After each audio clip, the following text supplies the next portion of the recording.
வணக்கம். இது தமிழ் குரலின் சிறப்பு நேர்காணலில் இன்றைக்கு நம்மோடு இணைந்திருக்கிறவர் மரியாதைக்குரிய மூத்த பத்திரிகையாளர், வழக்கறிஞர் மற்றும் அரசு திறனாய்வாளர் ஐயா முனைவர் தராசு ஷியாம் அவர்கள். சார் வணக்கம் சார். வணக்கம் வளவன். சரி, அடிப்படையிலங்க விஜய், அதிமுக, பிஜேபி மற்ற எல்லா கட்சிகள் சேர்ந்து ஒரு கூட்டணி அமைச்சா திமுகவுக்கு நெருக்கடி இல்லையா? அது பச்சைப்பிள்ளை கூட தெரிஞ்ச விஷயம் தானே. ஆனா விஜய் தரப்புக்கு அட்வான்டேஜ் கிடைச்சதுன்னா அவர் விஜய் போய் சேர மாட்டார்ல. நம்மளே பெரிய ஆள், நம்மளே 100 கோடி மின்னல் சக்தியை வச்சிருக்கோம். அப்புறம் எதுக்கு எடப்பாடி மின்னல், அப்புறம் எதுக்கு நயினார் நாகேந்தர் இருக்க மின்னல்? அந்த 2 மின்னல கழியா, மிச்சம் இருக்கிற 100 கோடியில 2 மின்னல் போனா நஷ்டம் கிடையாது தானங்க அவர் நினைப்பாரு. இன்னைக்கு ஒருவேளை பின்னடைவு ஆயிருந்தா எடப்பாடி அவர்களுடைய நேசக்கரமும் பாஜகவினுடைய நேசக்கரமும் பெருசா தெரிஞ்சிருக்கும். பெருசாவும் தெரிஞ்சிருக்கும். அதுதாங்க நமக்கு சப்போர்ட்னு நினைச்சிருப்பாரு. சரி, ஒரு ஹீரோ இருக்காரு, சிங்கிள் ஹீரோவாவே பெரிய அளவுக்கு வெளுத்துக்கிட்டுறாரு. கொஞ்சம் வீக் ஆகும் போது டக்குன்னு எதுக்கு இருக்கட்டும் சொல்லி டபுள் ஹீரோ சப்ஜெக்டை ஒத்துக்குவாரு. அவங்க ரசிகர்கள் நம்ம ரசிகர்கள் சேர்ந்து படத்தை பார்க்கட்டும் அப்படின்ட்டான். எம்ஜிஆர் கூட அப்படி ஒத்துட்டு இருக்காருங்க. ஜெமினி கணேசன்லாம் வந்து ஒரு டபுள் ஹீரோ சப்ஜெக்ட்ல ஜெமினியோட எல்லாம் எம்ஜிஆர் சேர்ந்து நடிச்சிருக்காரு. பெரிய ஆச்சரியமா இருக்கு எனக்கு, ஜெமினியோட எம்ஜிஆர் நடிக்கிறாருன்னு. ஏதோ ஒரு படம் முகராசியா ஏதோ அந்த படம் பேரை மறந்துட்டேனா, எல்லாம் 1960 சங்கதி. எதுக்காக சொல்றேன்னா, சிவாஜி அப்படியான முடிவு எடுத்திருப்பாரு. ஏ.வி. ராஜனோட எல்லாம் சேர்ந்து படம் எடுத்திருப்பாரு. நம்ம மட்டும் பத்தாதுன்னு உணர்ந்தால், ஒரு விஷயத்தை தாங்கி நிற்பதற்கு நம்ம மட்டும் பத்தாதுன்னு உணர்ந்தால், அரசியலே அப்படித்தானே, நம்ம மட்டும் போதாதுன்னு உணரும் போதுதானே நம்ம கூட்டணி சேர்க்கிறோம். ஜெயலலிதா மட்டும் தானங்க 2014 2016 அந்த முடிவு எடுத்தாங்க. மத்தவங்க எல்லாரும் இன்னைக்கு கூட்டணி தானே. 99ல அவரே தோல்விக்கு பிறகு ஒவ்வொரு அலுவலகமாக போய் சேர்த்ததும் அதே ஜெயலலிதா அவர்கள் தான். ஜெயலலிதா தான். 2001லயுமே எல்லா அலுவலகத்துக்கும் போனாங்க.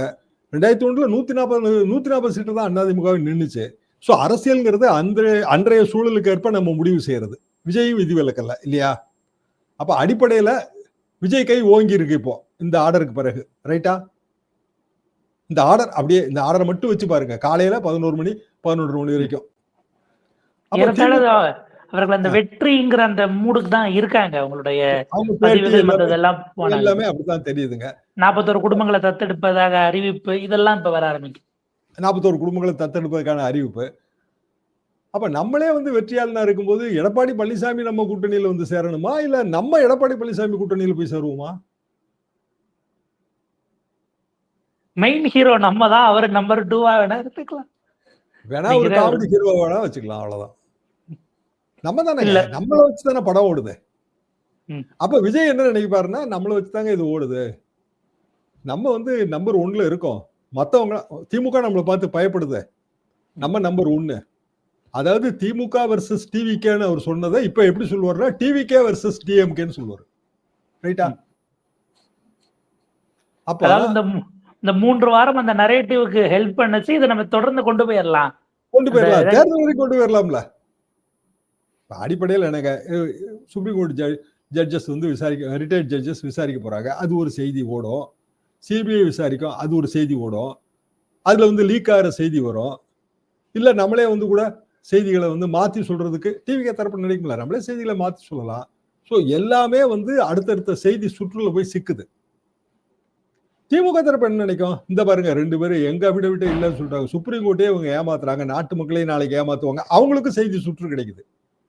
பாதிக்கப்பட போறது யாரு? அதிமுகவும் பிஜேபியும். செய்தியின் நாயகனாக நீங்கள் திகழ்ந்தால்தானே அரசியல், வாக்கரசியலே அங்கதானே வருது. திமுக செய்தி நாயகனாக திகழுங்க, ஏன்னா அவங்களுக்கு இது சுத்தி அவங்க வரும். திருமாவளவன் ஒண்ணு சொல்லுவாரு,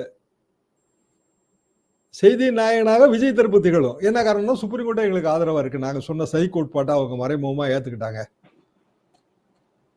அப்ப திமுகவுக்கு எதிரான வாக்கு விஜய் கூடுதலா பெற்றா திமுக கவலை இல்லை. விஜய் தரப்பு ஒரு 10 சீட்டோ 30 சீட்டோ ஜெயிச்சாலும் திமுக கவலை இல்லை. திமுக ஆட்சிக்கு வந்தாலும் விஜய் கவலை இல்லை. திமுக ஏதாவது ரெடியூஸ்டு மெஜாரிட்டியில் ஆட்சிக்கு வருதா, அப்பவும் கவலை இல்லை. கவலைப்பட வேண்டிய 2 பேரு இதை பத்தியே சிந்தனையே இல்லாம அவங்க விஜய் தரப்புக்கு விசிறி விட்டுக்கிட்டு இருக்காங்களே. இல்ல, உங்க கட்சி தலைவர் தலைமையிட்ட பர்மிஷன் வாங்கிட்டு என் கூட்டத்துக்கு வாங்கன்னு நான் சொல்லியிருக்கேன்னு எடப்பாடி பழனிசாமி அவர்கள் பிரஸ் ஃபைட் கொடுக்குறாரு. எப்படி பாக்குறீங்க சார்? அது தன்னெழுச்சியா வரக்கூடியதா?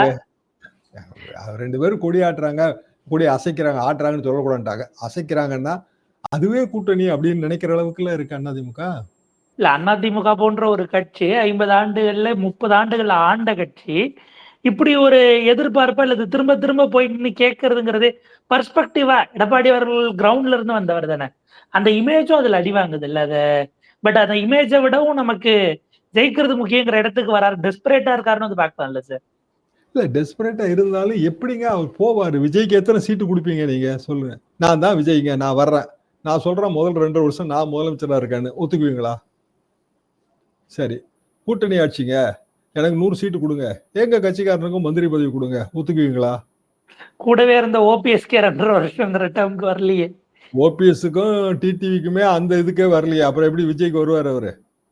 அவர் என்ன நினைக்காருன்னா, டிஎம்கேக்கு இதுல டிஸ்கம்ஃபர்ட் இருக்கு, நமக்கு என்னன்னு நினைக்கிறாரு. டிஸ்கம்ஃபர்ட் டிஎம்கே கொடுக்கும்போது விஜய் வளர்றாரு அப்படிங்கிறத எடப்பாடி பழனிசாமி அவர்கள் நினைக்கிறதா தெரியல. அதிமுக பலவீனப்படுதுங்கிறதையும் நினைக்கிறதா தெரியல. விஜயை பொறுத்த வரைக்கும் அவர் வந்து டிபிக்கலான ஒரு சினிமா ஸ்டார் மைண்ட் செட். எல்லாத்தையும் பயன்படுத்தணும், ஓடுறது விஜய் படமா இருக்கணும்.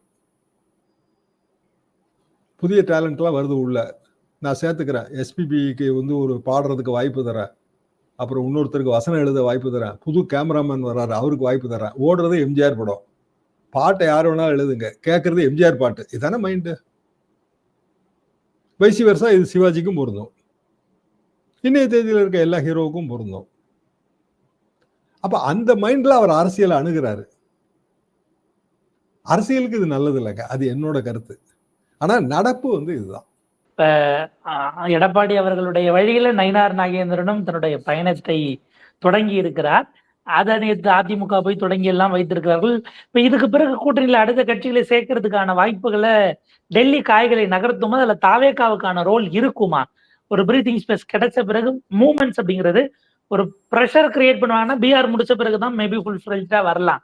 ஆனால் தாவேகாவை கொண்டு வர எல்லா பிரயத்தனங்களையும் செய்ய வாய்ப்பு இருக்கு அமித்ஷா லெவல்ல. செய்வாங்க, அது எப்படிங்க சொல்ல முடியும்? எல்லா பிரயத்தனங்களையும் செய்யத்தானே செய்வாங்க. தாவேகா வந்து அந்த வகையில சிக்குமாங்கிறதான கேள்வி. தாவேகாவோட ஓட்டு வங்கிங்க இன்றைய தேதிக்கும் அந்த பழைய ஓட்டு வங்கி தாங்கிறதா என் கருத்து. என்ன காரணம்னா, முதல்ல இருந்தே விஜய்க்கான ஒரு ரசிக மனோபாவம், திமுக அதிமுகவுக்கான ஒரு எதிர்ப்பு மனோபாவம், இதெல்லாம் சேர்ந்தது தானே தாவேகா ஓட்டு வங்கி. தாவேகாங்கிற பேரை தவிர்த்துட்டு நீங்க பாருங்க, யாரு வந்திருந்தாலும் இதான், சீமானுக்கும் அதே தான். அப்போ அந்த ஓட்டு வங்கியில பெரிய வித்தியாசம்லாம் இல்லை. கரூர் சம்பவத்துக்கு பிறகு தாவேகா ஓட்டு வங்கி உயர்ந்துருச்சா? அதான் என்னோட கேள்வி. அதாவது சதி கோட்பாடெல்லாம் சேர்த்துக்கிட்டு திமுக சதி செய்து இவ்வளவு பெரிய பிரச்சனையை கிரியேட் பண்ணிருச்சுன்னு விஜய் சொல்றதை ஜனங்க நம்பி ஓட்டு போடுறாங்கன்னா தாவேகாவோட ஓட்டு வங்கி உயர்ந்துருச்சா? எப்படி குறைஞ்ச மாதிரியும் தெரியல. குறையாது. என்ன காரணம்னா, ஆமாங்க விஜய் வந்தாரு, அதுக்கு பாதுகாப்பு கொடுக்க வேண்டியது அரசாங்கத்தோட கடமை தானேன்னு அந்த பார்வையாளர்கள் கருதுறாங்க. ஏன்னா சம்பவம் நடந்த பிறகு வி ஸ்டாண்ட் வித் விஜய் தான் உங்களுக்கு முக்கியமா இருந்தது. 41 உயிர்களுக்கான நியாயம்ங்கிறதுக்கு அவங்க வரல. அப்ப விஜய் வந்து எந்த டூருமே போகாம அவருக்கு வந்து ஏதோ ஒரு வகையில அரசியல் லாபம் கிடைக்கும். அதிமுக பிஜேபி வந்து ஏகப்பட்ட பஸ் விட்டாலும் அவங்களுக்கான அரசியல் லாபம் இல்ல. திமுகவுக்கும் அரசியல் லாபம் இருக்கு. ஆக்சுவலா எல்லாரும் பயணம் போறதே என்னை எதிர்த்து தான் போது அதுக்கு பதில் சொன்னாலே நான் என்னோட இதை போயிடலாம். அவங்க கூட்டணி கட்சி பதில் சொல்லிட்டே இருக்கும். அந்த கூட்டணி கட்சி எல்லாம் ஸ்ட்ராங்கா இருக்கும். ஒரு சீட்டு வாங்கக்கூடிய கட்சிகள், இன்னும் புதிய கட்சிகள் ஏதாவது 2 தரப்புல ஒரு தரப்புக்கு போகும். அதிமுக பிஜேபி கூட்டணியில இருந்தே வந்து சில கட்சிகள் வந்துரும்னு எதிர்பார்க்கிற கட்சிகள் விஜய் தரப்புக்கு போகும். ஒருவேளை அந்த ஆன்டிசிபேட்டரி பெயில்ல சதி கோட்பாடை சொல்லாததுனால அந்த சதி கோட்பாட்டை கோர்ட்டுக்கு கொண்டு வர மாட்டாங்கன்னு கொஞ்சம் இருந்துட்டாங்களே. ஏன்னா ஹை கோர்ட்டுக்கே அது வந்து அங்க டிஸ்மிஸ் ஆகி தான் மேல போகுது. அப்ப ஆப்வியஸா பாத்துருக்கணும். இல்ல, நான் ஒரு வழக்கறிஞருங்க, ஒரு கட்சிக்காரர் சார்பா நான் ஃபீஸ் வாங்கிட்டு வழக்கறிஞரா அப்பியர் ஆகிறேன். அஃபிடவிட் போட்டோன்னே எனக்கு காப்பி வந்துடும், எதிர் தரப்பு அஃபிடவிட் போட்டோன்னே. இது யாருன்னு நான் விசாரிப்பேனா விசாரிக்க மாட்டேனா? சாதாரண வழக்கறிஞர்களுங்க, நம்மகிட்ட உளவுத்துறை கிடையாது, எதுவும் கிடையாது. அஃபிடவிட் போட்டிருக்காருங்க, யாருன்னு பாருங்கன்னு நம்ம ஜூனியர்ட்ட நம்ம சொல்லுவோம். நம்ம சர்க்கிள்குள்ள விசாரிப்போம், நிச்சயமா பண்ணுவாங்க. கண்டிப்பா. எப்படி அஃபிடவிட்டை உடைக்கலான்னு தான் ஒரு டிஃபென்ஸ் வந்து பிளான் பண்ணும். அஃபிடவிட்ல வந்து கையெழுத்து சரியில்லை, பிஃபோர் மீன் ஒரு அட்வொகேட் சைன் பண்ணணுங்க. சுப்ரீம் கோர்ட்ல அட்வொகேட் ஆன் ரெக்கார்டு வேற, ஆர்கியூ பண்ற மூத்த வழக்கறிஞர்கள் வேற. மூத்த வழக்கறிஞர்களுக்கு இது தெரியாது. ஆனா அவங்க வந்து முதல் நாள் கூட என்கேஜ் ஆகி வருவாங்க. அட்வொகேட் ஆன் ரெக்கார்டு, அது அவர் முக்கியம் இல்லையா? அது ஒரு சுப்ரீம் கோர்ட்ல நீங்க எல்லாரும் போய் வாதாட முடியாதுங்க. சுப்ரீம் கோர்ட்ல வாதாடணும்னா நீங்க அதுக்கான எக்ஸாம்லாம் பாஸ் பண்ணி தான் நீங்க போக முடியும். ஹைகோர்ட்ல வாதாடுறத வச்சு சுப்ரீம் கோர்ட்ல வாதாட முடியாது. அது தனி உலகம் அது. அப்ப அவருக்கு முன்னாடி இவங்க 2 பேரும் எப்படி கையெழுத்து போட்டாங்க? பிஃபோர் மீ அப்படின்ல வரும் அதுல. டெல்லியில போய்லாங்க கையெழுத்து போட்டிருக்கணும். இல்ல அந்த வழக்கறிஞர் இங்க வந்து கையெழுத்து வாங்கியிருக்கணும். அட்வொகேட் ஆன் ரெக்கார்டுங்க, பெரிய போஸ்ட். அப்போ அது இல்லாம ஃபைலும் பண்ண முடியாது. அப்ப இதெல்லாம் பெரிய கேள்விகள், ரொம்ப பெரிய கேள்விகள்ங்க. அந்த சுப்ரீம் கோர்ட்டோட நிர்வாகம், அதோட புனித தன்மை, எல்லாத்து சம்பந்தமான கேள்விகள். அப்போ ஒருத்தர் அவிடவிட் போட்டிருக்காருன்னு உடனே எதிர்த்தரப்பான தமிழ்நாடு கவர்மெண்ட் அவங்க வந்து இதுல என்ன கவனம் செலுத்துனாங்க? யார் அட்வொகேட் ஆன் ரெக்கார்டு? அவர் முன்னாடி இவங்க எப்படி கையெழுத்து போட்டாங்க? கரூர்ல இருந்து எப்படி போனாங்க? இத கேள்வி எல்லாம் இயல்பா வருதுலைங்க. இப்போ வந்து நாங்க போவே இல்லைன்னு இவங்க சொல்றாங்க. இப்போ இவங்களோட மூவ்மெண்ட்டுங்கிறது 5 நாளா எல்லாருக்கும் தெரியும் என்னன்னு. அப்புறம் அவங்க மிஸ்ஸஸ் ஏற்கனவே ஒரு 3 நாளைக்கு முன்னாடியே பேட்டி கொடுத்துட்டாங்க. எங்க வீட்டுக்காரருக்கும் எனக்கும் தொடர்பே கிடையாது. நாங்க 7 வருஷமா பிரிஞ்சு வாழ்றோம். இந்த பிள்ளை இறந்தது கூட கிரிமேஷன் கூட ஒரு பண்ணலன்னுலாம் கொடுத்தாச்சு. இதெல்லாம் ஏன் எடுத்துட்டே போகல? வெள்ளிக்கிழமையே சொல்லியிருக்க வேண்டிய மேட்டர் இல்ல இது சுப்ரீம் கோர்ட்ல. அந்த தரப்பு எனக்கு ரொம்ப வீக்கா, வெள்ளிக்கிழமையே வீக்கா தாங்க தெரிஞ்சது இது. அப்போ இதை தாண்டிய பல விஷயங்கள் இதுல நடந்திருக்கு. நமக்கு முழு பிக்சர் நமக்கு தெரியாது. நம்ம வந்து பார்க்கறதெல்லாம் டிவிகள்ல சொல்லப்படுற விஷயங்களும் பத்திரிகைகள்ல வெளிவர்ற விஷயங்களும் தான். அடிப்படையில பலவிதமான பிட்ஃபால்ஸ், பல இடர்பாடுகள் இதுல இருந்திருக்கு. சுப்ரீம் கோர்ட் இப்போ ஆர்டர் போட்டதுதான். இந்த ஆர்டர்ல அவங்க மாடிஃபை பண்ணணும் அப்படின்னா இன்னும் பல ஸ்டெப்பை தமிழ்நாடு கவர்மெண்ட் தாண்டணும். கொடுத்த ஆர்டரை, டெலிவரியான ஆர்டர்ல மாடிஃபை பண்றதுக்கு.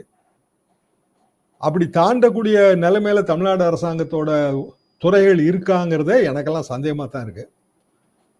அப்போ அவங்க ஒருவேளை சரி விஜய்க்கு ஓட்டு கூடட்டுங்க, நமக்கு என்னங்க வந்து இன்னும் அரசியல் ரீதியா நினைக்கிறாங்களான்னே எனக்கு ஒரு சந்தேகம் இருக்கு. அது பல முனைகளிலும் சிதறுவதாக இருக்கும்போது ஒரு முக்கியமான கட்டத்தை நோக்கி இந்த தேர்தல், அதாவது இதுவரைக்கும் இந்த தேர்தல்களே இது கொஞ்சம் வித்தியாசமா 26 இருக்குமோ அப்படிங்கிற ஒரு பார்வையும் இருக்கிறது.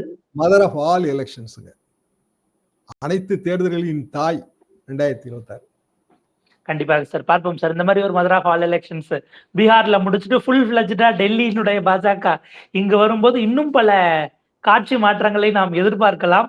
தோற்றப்பிழையா, காட்சி மாற்றமா, எது மக்கள் மனதில் இருக்கிறது அப்படிங்கிறதையும் பொறுத்திருந்து பார்ப்போம். தொடர்ந்து பேசுவோம். உங்க நேரத்துக்கும் மிக நன்றி சார்.